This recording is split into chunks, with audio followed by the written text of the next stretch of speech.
तारीख है 30 मार्च 2022 और समय हो गया है 10:45 AM। और ये बात जो है बहुत सिंपल सी है, आपको अगर समझ में आ जाए। हमारे इंडियन सिक्योरिटी फोर्सेस में ना ऐसे बहुत से पुलिस ऑफिसर और ऐसे बहुत से मिलिट्री जनरल्स और ऐसे बहुत से सोल्जर्स हैं जिन्होंने एक लॉबी बना ली दिल्ली पुलिस में भी। जैसे मधुर वर्मा से शुरू हो जाओ। मेरी शुरुआत दिल्ली पुलिस में ना मधुर वर्मा से चिटचाट हुई थी। मधुर वर्मा अपने आप को कुछ ज्यादा ही 30 मार खां समझ रहा था।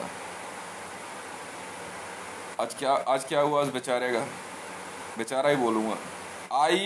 आईएएस का एग्जाम पास करने के बावजूद मधुर वर्मा जो है बेचारा पहले तो अदालतों के चक्कर काटता रहा।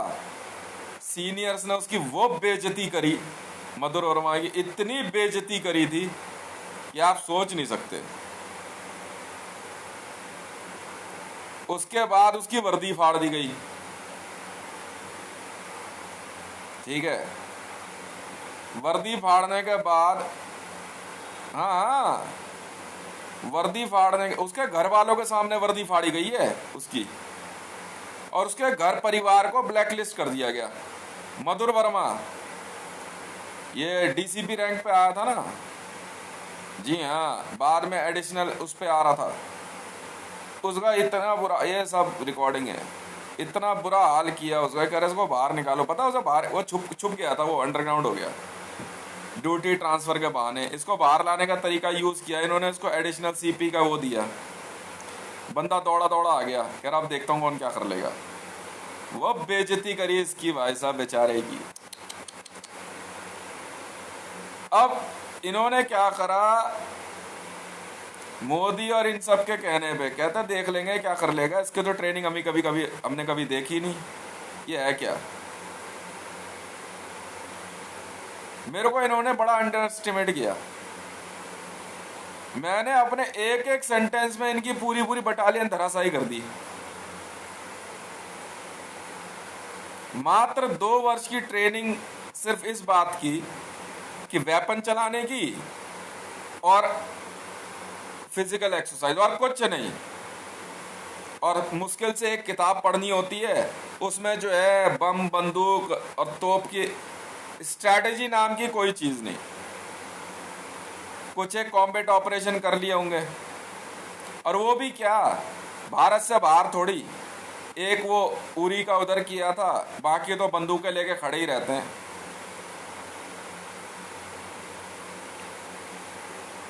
इन्होंने क्या करा, अपने अपने अपने रैंक सीनियर करने के चक्कर में मेरी वर्दी रोक दी। पता आईसीजे ने क्या ऑर्डर दे दिया, और इंटरपोल ने कह रहा हम तुम्हारी वर्दी रोक देंगे। नियम है कि अगर कोई व्यक्ति पुलिस की मदद करते हुए किसी बहुत बड़े ऑपरेशन में एविडेंस हो या इंफॉर्मेशन प्रोवाइड करे, तो उसको जो है क्या कहते हैं, पुलिस सिक्योरिटी भी मिलेगी, पुलिस रैंक भी मिलेगा, और पुलिस की सैलरी भी मिलेगी।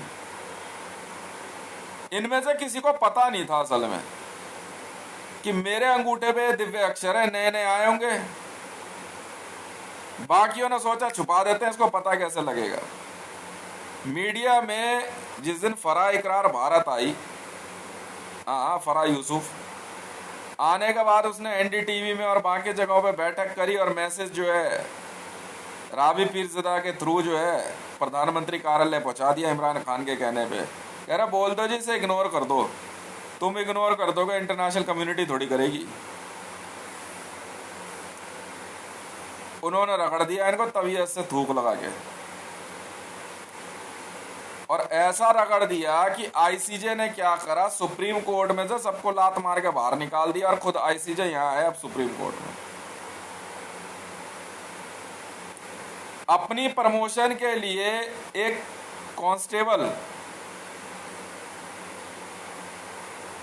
मुझे रोक रहा, मुझसे आई कार्ड मांग रहा है, जबकि मैंने उसको ये कह दिया कि मैं भारत में जो है ना, तिरंगे में जो चक्र है ना, ये जो दिख रहा है, इसका रैंक है मेरा। कहते हमें तो पता नहीं था। तुझे नहीं पता था तो मैं क्या करूं?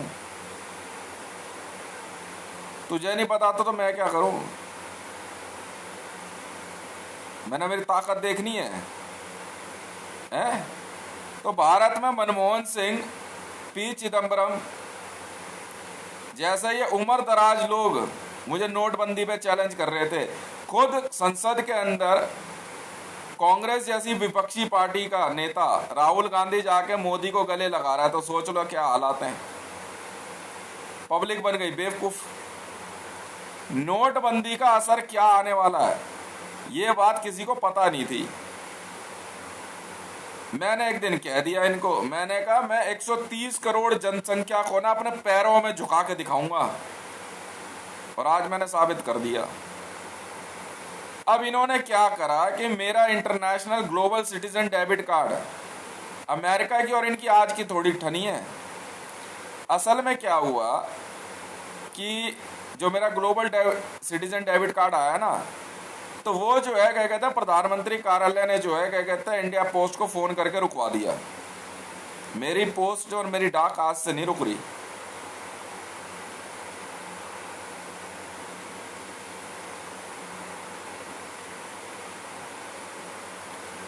और उसके बाद मेरे को मेरी एक बचपन की एक फोटो, बचपन क्या है, कॉलेज टाइम की फोटो दिखाई, इसमें मैंने अमेरिकन फ्लैग माथे पे बांधा हुआ है।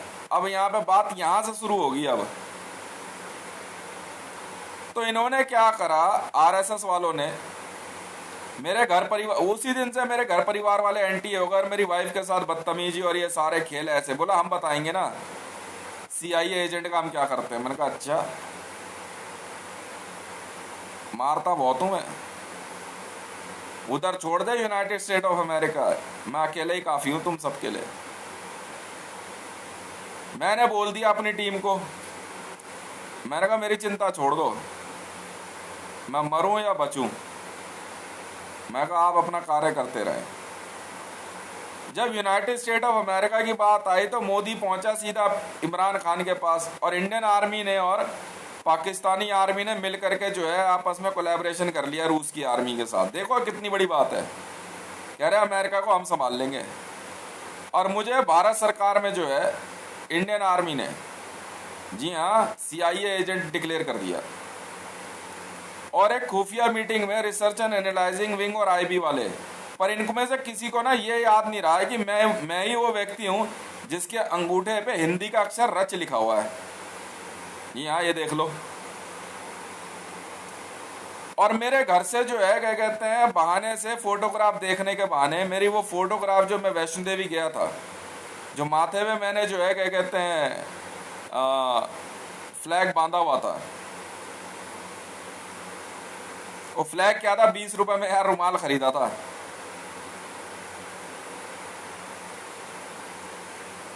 आज फैशन बांध लिया। तो कश्मीर जब पहुंचा मैं, तो इंडियन आर्मी वाले कहते क्या इसको इतनी अकल नहीं है। मैं तो क्या हो गया इसमें ना, तेरे को दिक्कत थी रोक लेता, साफ सीधी बात है, रोका क्यों नहीं, अरेस्ट कर लेता। नहीं कर सकते थे ना, अमेरिका ने धमकी दे दी थी। क्योंकि यह मामला जो है क्या कहते हैं बहुत तेजी से United state of America CIA तक पहुंच गया। सीआईए ने कह दिया अगर जरा सी भी गलती करी ना तो बड़े तरीके से मारेंगे तुम सबको। उस दिन के बाद से इंडियन आर्मी और दिल्ली पुलिस हो चाहे कोई भी हो, भारत में जो है मेरे को CIA agent, central intelligence agency, United state of America का एजेंट बना दिया गया। अच्छा भाई, मैं जहां भी नौकरी भरता था ना, वहीं से मेरे को अमेरिकन एजेंट बोल देते थे। बात बढ़ती गई, मुझे पता नहीं लगा, मैंने बड़ा लाइट ले लिया, हुआ होगा कुछ मामला। फिर जब एसपीजीज मैंने चेक करनी शुरू करी अपनी कि मामला क्या है, मेरे घर के अंदर मेरे पिताजी वगैरह सब देशभक्त बन रहे। अभी थोड़ी देर पहले एक बंदे ने धमकी दी मेरे को कि देख लेंगे, हाँ हमने करी नोटबंदी, नहीं देंगे पैसे, बताओ क्या कर लोगे। मैं देख ले क्या होने वाला है। हमने इनके जो है ना इंटरनेशनल जेट्स ग्राउंड करवा दिए विद पैसेंजर, और आईसीजे में जो है ना रिक्वेस्ट भेज दी, और आईएलओ में, इंटरनेशनल लेबर ऑर्गेनाइजेशन में। इतनी सी देर का काम है। इधर ये धराशायी हुए, इधर मैंने पुतिन धराशायी कर दिया अभी थोड़ी देर पहले। आजा बेटा यूएन जिनेवा में, हम बताएंगे ना पूरे विश्व को बायोकेमिकल और बायोलॉजिकल वेपन की धमकी देने का मतलब क्या होता है। जिनेवा कन्वेंशन है भाई साहब, और जिनेवा कन्वेंशन के तहत मानवाधिकारों का उल्लंघन नहीं हो सकता। आप युद्ध में किसी भी ऐसे वेपन का इस्तेमाल नहीं कर सकते हो जिससे कि किसी भी जगह पे ऐसा संकट उत्पन्न हो जाए कि वहां पैदा होने वाली नस्लें जो है वो अपाहिज, अपंग, विकृत या किसी भी बीमारी से ग्रसित हों। आप न्यूक्लियर बम तक भी जाएंगे तो भी जिनेवा कन्वेंशन नहीं लगेगा। पर हाँ, अगर आप पीओडब्ल्यू रखते हैं, प्रिजनर ऑफ वॉर, और आपके ऊपर ये उल्लंघन लग जाता है कि आपने इनके साथ अमानवीय कृत्य किया है, तो आपको जो है क्या कहते हैं जिनेवा कन्वेंशन में आना पड़ सकता है। ऐसे में आपके ऊपर भारी पेनल्टी, जी हाँ, लगेगी और आपके ऊपर सैंक्शन भी लग सकते हैं। और जिनेवा कन्वेंशन का उल्लंघन करने का मतलब ये है कि आपके देश के साथ वो हश्र होगा जो आप सोच भी नहीं सकते, और उस देश के राष्ट्रीय अध्यक्षों की जो है रेल बनाएंगे और वहाँ के मिलिट्री जनरलों की आपको अंदाज़ा नहीं है। फिर ना तो नेटो और ना ही यूनाइटेड स्टेट ऑफ अमेरिका, फिर जिनेवा फोर्स आएगी, और जिनेवा फोर्स वाले बड़े खतरनाक होते हैं सर। उसके बाद से ये मामला चलता रहा। मैं प्राइवेट नौकरी करता रहा, मैंने ध्यान नहीं दिया। बाद में मैंने ट्विटर उस पर लिखना शुरू कर दिया। ट्विटर में लिखते लिखते मोदी आया, बीजेपी में गया, तो वहाँ पे भी जो है मुझे नहीं पता था कि ये सारा मामला चल रहा है। स्मृति जुबिन ईरानी जो है अपने आप को बड़ी 30 मार खा समझ रही थी। भारत के अंदर जो है एक व्यक्ति जो है भारत में पायलट के तौर पे अभिनंदन बड़ा फेमस हुआ। जी हाँ, अभिनंदन ने एक बात कह दी कि इसका बाप तो पायलट था नहीं, ये कैसे पायलट बनेगा। मैंने जो है क्या कहते हैं सुखोई कंपनी खरीद ली। भारत से बाहर मैं इतना शक्तिशाली हूं आप सोच भी नहीं सकते। मैंने कहा तुम्हारा ऐसा असर होगा ना जो तुम सोच भी नहीं सकते। भारत में कंटिन्यूसली मेरे पे एसपीजी अटैक करते रहे। बाद में मैंने भी जो है क्या कहते हैं मैंने कहा अपनी ऐस तैसी मजाओ, मैं जा करके जो है ना मंगल बाजार से एक टी शर्ट खरीद लाया और उस पर यूनाइटेड स्टेट ऑफ अमेरिका का फ्लैग लगा था। इसी वजह से स्कूल में मेरे बच्चे को तंग करने लग गए।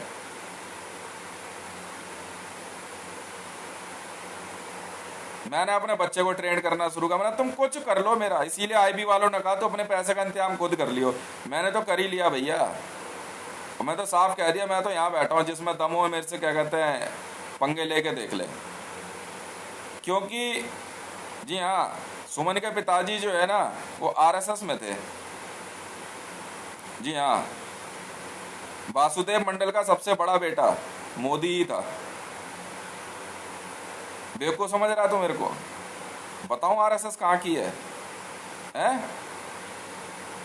बताऊं तेरे को अभी?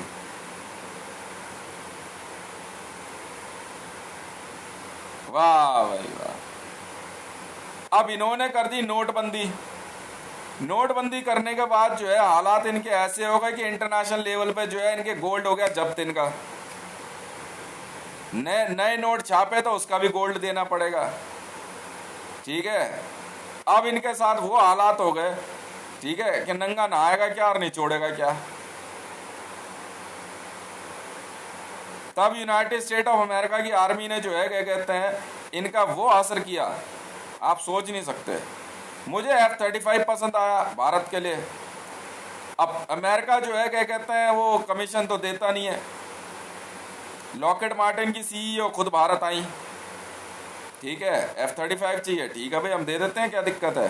तो मोदी ने पहचानने से मना कर दिया।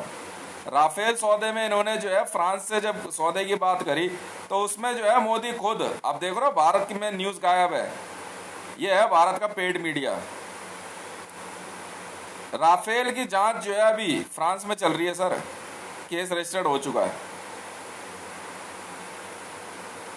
राजनाथ सिंह का यह कहना है कि किसी माई के लाल में दम नहीं है जो मोदी पे 1 रुपए का गबन लगा सके। तो राजनाथ सिंह जी ऐसा है, ठीक है, मैं आपको चैलेंज करता हूं। अब अगर आपने अपनी माँ का दूध पिया हो ना तो एक बार जरा पोडियम पे आकर के ना राफेल जेट्स के बारे में बता देना कि इसमें आपकी भारतीय जनता पार्टी जांच में फंसी कैसे है।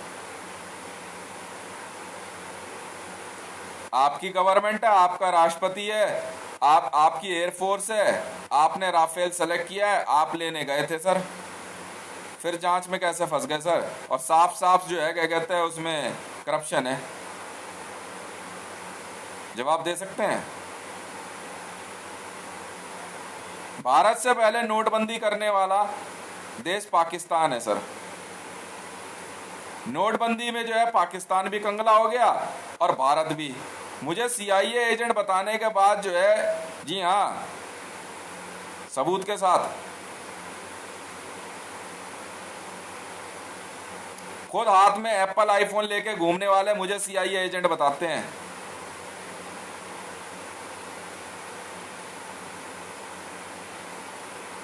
मैंने भी कहा कोई बात नहीं, ठीक है, देख लेंगे। ये मामला चलता रहा। यूनाइटेड स्टेट ऑफ अमेरिका की आर्मी ने साफ कह दिया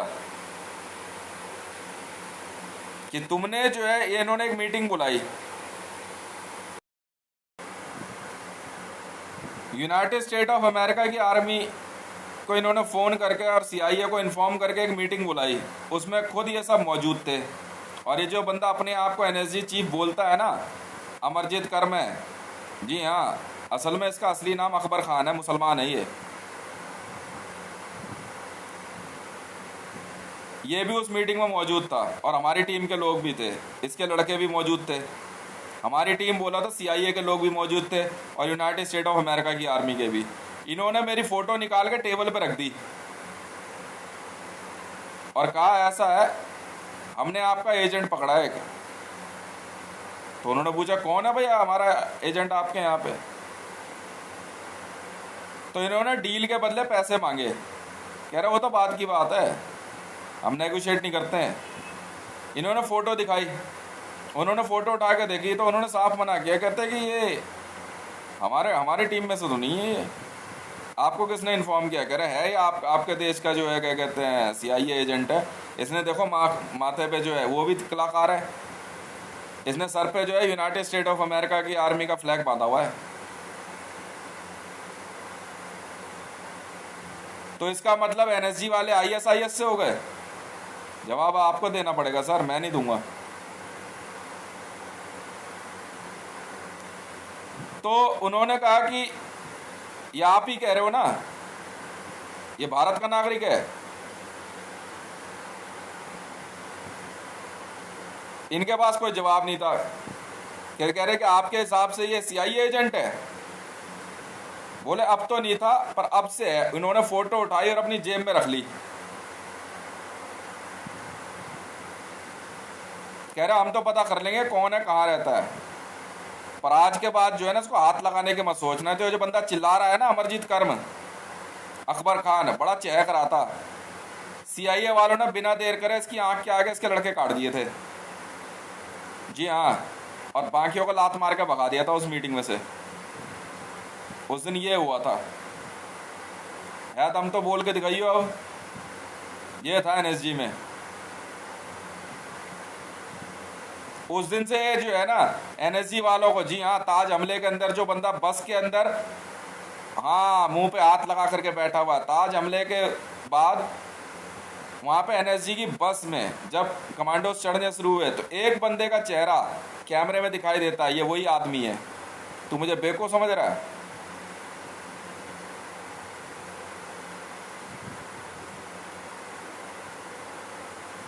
उस मीटिंग के अंदर उस दिन इंडियन आर्मी के, जी हाँ, और वहाँ पे पाकिस्तानी आर्मी के भी लोग थे जो कि इंडियन आर्मी के साथ मिले हुए थे।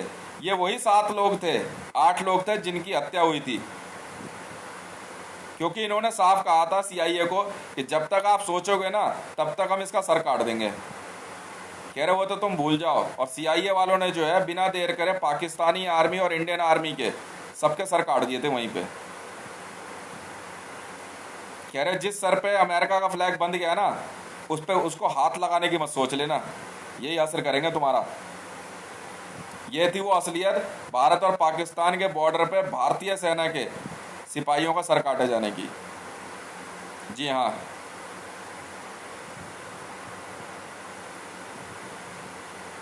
उन्होंने कहा तुम जब जब इसको मारने की सोचोगे, ठीक है, तब तब हम तुम्हें मार देंगे। मुझे अमेरिका में सर की उपाधि मिली हुई है।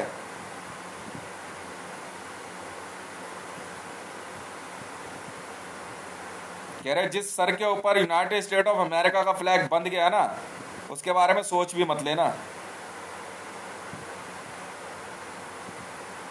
अब यहां पे धीरे धीरे इन्होंने सोचा कि ये बात किसी को पता लगेगी नहीं, हितेश को कैसे पता लगेगी? सर मैं हूं, आप नहीं। और दिमाग जो होता है ना, बुद्धि सर में होती है।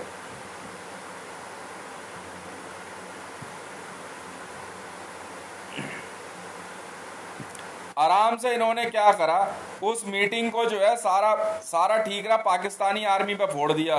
पर इनको ये नहीं पता था उस दिन पाकिस्तानी आर्मी के भी सर काट दिए गए थे, क्योंकि दोनों ही देश के लोग मिलकर के जो है आसानी से सीआईए से रैंसम वसूलना चाहते थे मेरी। उस मीटिंग में स्मृति जुबिन ईरानी भी मौजूद थी।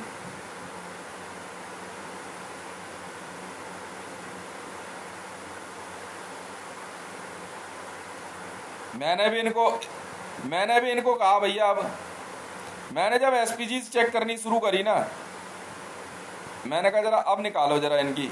साहब मैं शुरू से ही एसपीजी में रहा हूँ, आप जानते हो मैं दिखता नहीं हूँ, मैं वही वाला हूँ।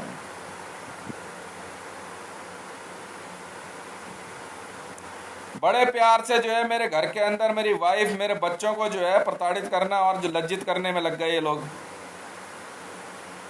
कि जा बुला ले अमेरिका को, बुला ले सीआईए को। अच्छा, मैंने भी कह दिया, मैं कहा मैं भी यहीं बैठा हूं,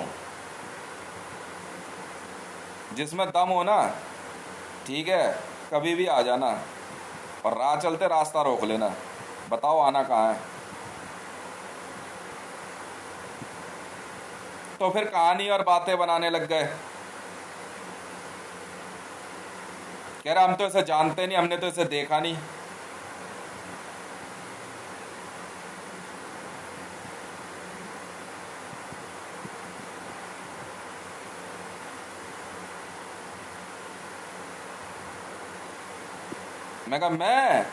मैं तुम्हें गायब कर दूंगा, गायब।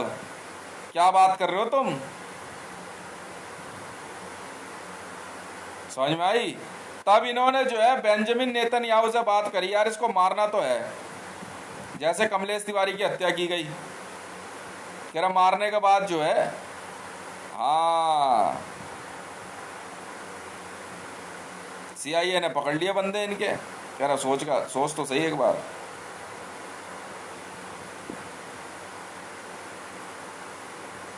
उधर व्लादिमीर पुतिन की मदद ली गई, पुतिन ने अलग फ्रंट खोला। वो यूक्रेन पे दिमाग लगा रहा था, लगा ले, अब लगा ले, आज यूएन जिनेवा में आ जाइयो।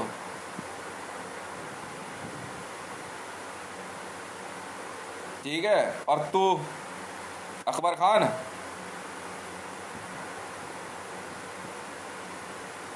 पहचाना मुझे? और तू आप पता कहाँ आएगा, हैं? बता दे, तेरी पूरी एनएसजी को चैलेंज कर रहा हूं, तेरी पूरी एनएसजी को। जिस दिन हथियार हाथ में आ गए ना,